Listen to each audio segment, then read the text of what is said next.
তাবলিগটা কিন্তু আমরা উদাহরণ হিসেবে ব্যবহার করতাম যে তারা নিরস্ত্র, নিজেরা সবাই মিলে খায়, ডোর টু ডোর যায় এবং তারা ইসলামের মহান বাণীর কথা বলে।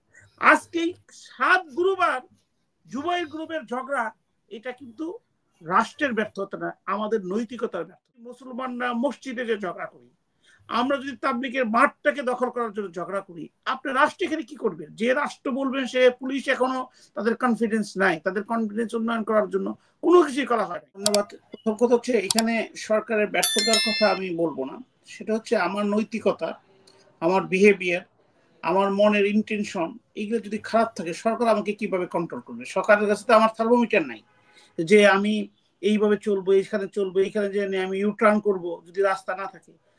ইসলাম হচ্ছে একটা পবিত্র ধর্ম, সমস্ত ধর্ম থেকে এক্সেপশনাল। আমাদের মূল আদর্শ হচ্ছে নিরাকার এক ঈশ্বরবাদ, সর্বশ্রেষ্ঠ আল্লাহ, আল্লাহ ছাড়া আমাদের কেউ নাই, এবং আমরা তাকে না দেখে আমরা তাকে বিশ্বাস করাই হচ্ছে আমাদের পবিত্র ধর্ম। ইসলাম মানে হচ্ছে সারেন্ডার।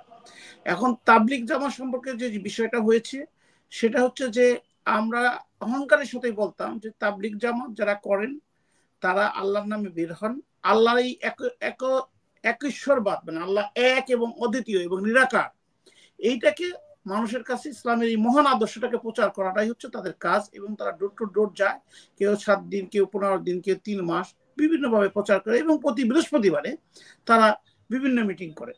আমি লন্ডনে ছিলাম, আমার মার্কাজ বলে আমার অনেক সুযোগ হয়েছে, বৃহস্পতিবারের সন্ধ্যায় যেতাম, সারা রাত থাকতাম ওখানে। ওইখানে বাংলায় ওয়াজ করা হতো, উর্দু ভাষায়, ইংলিশে, বিভিন্ন জন, খুব ভালো লাগতো, সবাই খাবার টাবার নিয়ে আসতো, এক অপূর্ব মিলন মেলায় পরিণত হতো, একটা নেশার মতো হয়ে গেছিল। আমাদের যে সলিসিটর রেজা ভাই, উনি আমাকে নিয়ে যেতেন, ওনার দ্বারা আমি অনুপ্রাণিত হতাম। কেন এই কথাগুলো বলতেছি? যেখানে আমার আল্লাহ এক নিরাকার, না দেখে আমাকে বিশ্বাস স্থাপন ইসলাম করতে হবে, সেইখানে কেন আমাদের মধ্যে দ্বিধা বিভক্তি হবে? আমার আল্লাহর ক্ষেত্রে যেখানে আমাদের কোনো দ্বিধা নাই, একজন মাত্র লোক, কেন তাহলে আমি 2 নেতৃত্ব নিয়ে নিজেদের মধ্যে ঝগড়া করব? এবং ইসলাম হলো শান্তি। এখন প্রশ্ন হচ্ছে যে ইসলামের ক্ষতিগুলো আপনাকে দেখতে হবে। আজকে সমস্ত মিডল ইস্ট আনরেস্ট, আজকে সিরিয়ার ব্যাপারে অনেকেই খুশি হয়েছেন, আমি প্রথম খুশি হতে পারি না, এখনো খুশি হয়নি, কারণ সিরিয়া হওয়ার পরে সবচেয়ে বেনিফিশিয়ারি যে রাষ্ট্রটা সেটা হচ্ছে ইসরায়েল, এবং তারা অনেক সিরিয়াতে কত হাজার বা আক্রমণ করেছে, জায়গা দখল করে নিয়ে গেছে। ইসরায়েলকে আমি এই জন্য শত্রু মনে করি, তারা নিরীহ মানুষকে নির্বিচারে হত্যা করছেন। এখন মিডল ইস্ট কেন আমি নিয়ে আসলাম? মিডল ইস্টে কেন আমরা শান্তি প্রতিষ্ঠিত করতে পারি না? কেন এত মানে যুগের যুগ না, বছরের বছর, আদিমকাল থেকে অদ্যবধি পর্যন্ত কেন এত মারামারি, এত হানাহানি, কেন এত জাতি বিদ্বেষ? কারণ তারা গোষ্ঠী হিসাবে চলে। যতই তারা এক ঈশ্বরবাদ বিশ্বাস করুক না কেন, যতই এক আল্লাহর প্রতি মানক না কেন, যতই আমাদের মহানবী হযরত মুহাম্মদ সাল্লাল্লাহু আলাইহি ওয়াসাল্লামের প্রতি আনুক না কেন, কিন্তু তারা কিন্তু বংশ তারা নেতৃত্ব দেয়, কারণে তাদের মধ্যে দ্বিধা বিভক্ত সৃষ্টি হয়। এই জন্য মসজিদে বিভিন্ন জায়গায় বোম ব্লাস্ট হয় এবং বিভিন্ন কিছু আছে। আরেকটা বিষয় হলো যে ওইখানে শিয়া এবং সুন্নির পার্থক্যটা ব্যাপকভাবে পরিলক্ষিত হয়, একজন একজনের সহ্য করতে পারে না।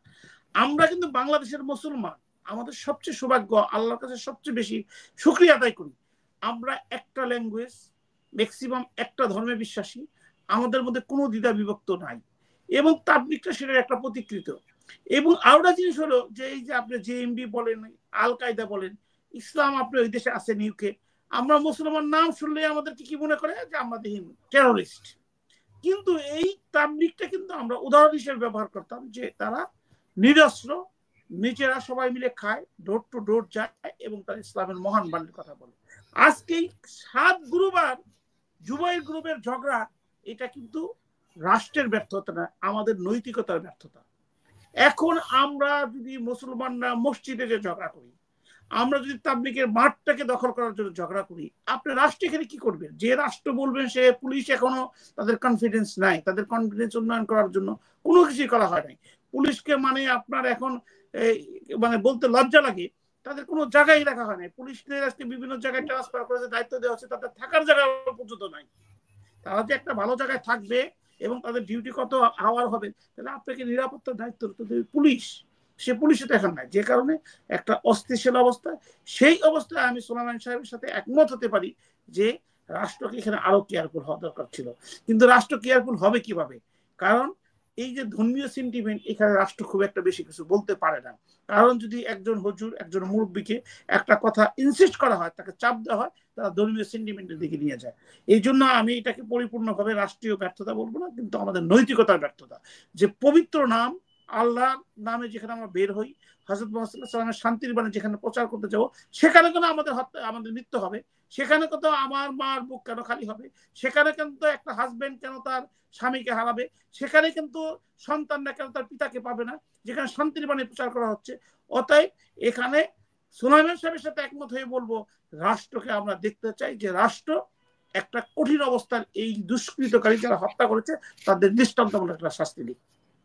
এ হচ্ছে আপনার তাবলিগ সম্বন্ধে আমার অপিনিয়ন। জি, অসংখ্য ধন্যবাদ।